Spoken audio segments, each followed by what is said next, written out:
সিলোনিয়া নদীর পাড়ে আমাদের বাড়িটা একদম একটা বেসাইটে হয়ে গেছে। আমাদের এখানে প্রতিবার বন্যা আমরা ক্ষতিগ্রস্ত হই, সবচেয়ে বেশি আমাদের হয়। আর আমরা 4 বোন, আমাদের পরিবারে কিছু একটা ক্ষয়ক্ষতি হলে যে একটা ক্ষয় পূরণ করার মতো আমাদের উপার্জনের কেউ নাই, কারণ আমরা সবাই মেয়ে মানুষ, আমার বাবাও নাই ভাইও নাই। আমরা খুবই কষ্ট পাই, খুবই কষ্টে থাকি।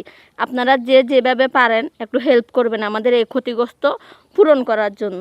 আসলে আমাদের রান্না বান্না খাওয়ার খুবই কষ্ট পাইতেছি বাচ্চা কাচ্চা নিয়ে, আমরা ফ্যামিলির সদস্য বেশি, আমাদের ঘরটা একেবারে শেষ হয়ে গেছে। আমাদের যেখানে একটু থাকি সেখানেও আমাদের কাদা ফানি দিয়ে অনেক কষ্ট।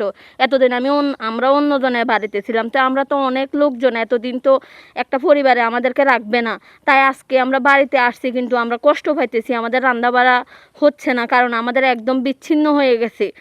হ্যাঁ, পাইছিলাম একটা, যে সহযোগিতা করে আমরা সেরকম সহযোগিতাও পাই না, কারণ আমরা একটু ব্যাসাইটে আছি। আর আমাদের একটু সহযোগিতা করলে ভালো হয়, কারণ যেটুক পাই এটুক আমাদের হয় না। মুড়ি এটা সামান্য খাবারটা দিয়ে আসলে আমাদের কিছুই হয় না, আমাদের পরিবারটা চলে না, কারণ আমাদের পরিবারের সদস্য বেশি, বাচ্চা কাচ্চা নিয়ে আমরা খুবই কষ্টে আছি। বান্ডেল থাকলে প্রতি সেনমানিতে টাকা বাঁচবে। বিকাশ সেনমানি বান্ডিল কিনে জিতুন প্রতি লেনদেনে। জামাই এনে হতো নাই, আমি অসহায় সারিয়া জিলে এটা থাকি এনে। এবার গতবার বন্যার সময় আমরা ঘরের ভিতরে 1 বুক পানি হয়েছে, থাকতে অনেক কষ্ট হয়েছে, জিনিসপাতি সব নিচে গই।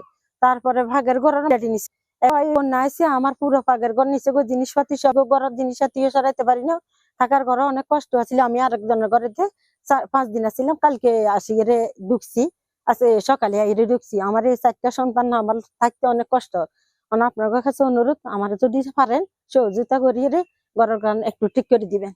আপনার কাছে আমার অতটুকু অনুরোধ, আমি কিচ্ছু নেই আমার। এই বেরিবেন ভাঙ্গিয়ে ঘর তো কি হিসেবে ক্ষয়ক্ষতি হিসেবে আপনারা দেখছেন। এখন যদি বেরিবেন ন বাঁধে তাহলে আমাদের এই ঘর বাড়ি ছাড়ি যেতে হইবে, পরিস্থিতি খুবই খারাপ। তাছাড়া এখন আমাদের মেইন প্রয়োজন হলো বেরিবেন বাঁধার। বেরিবেন যদি ন বাঁধি তাহলে আমরা এখানে থাকবার মতো কোনো পরিস্থিতি নেই। সামনে আরো বড় বৃষ্টি হইবার সম্ভাবনা আছে, এখনো বৃষ্টি আর 2-3 মাস হইবে। এখন যদি বেরিবেন না বাঁধে তাহলে আমরা এটা কিভাবে এখানে থাকবো? এখন আমাদের 2 সপ্তাহে বেরিবেন বাঁধার দরকার। যদি একদম কাছে চলে আসে গাং, এখন যদি এটা ন বাঁধে তাহলে এনে গাঙ্গ হানি বাড়লে বাড়ি হানি ছুটি যাবে কই, বুঝছেন? এখন এটা ব্যবস্থা আইলে তারা দেখলে বুঝবো। ওয়াদার লোকেরা আইয়ে সবসময় চাই যা মাফি যা, কিন্তু কাজ নয়, বুঝছেন? এখন আমরা চাই যে এটা ভালোভাবে এটা বাঁধার ব্যবস্থা, পশ্চিম এলাকা পূর্ব এলাকা লই, বুঝছেন? প্রত্যেক বছর হানি উন্নয়ন আইয়ে মাফি জুফি যা, কিন্তু পরে কাজ দেখি না আমরা, বুঝছেন? কাজ নাই।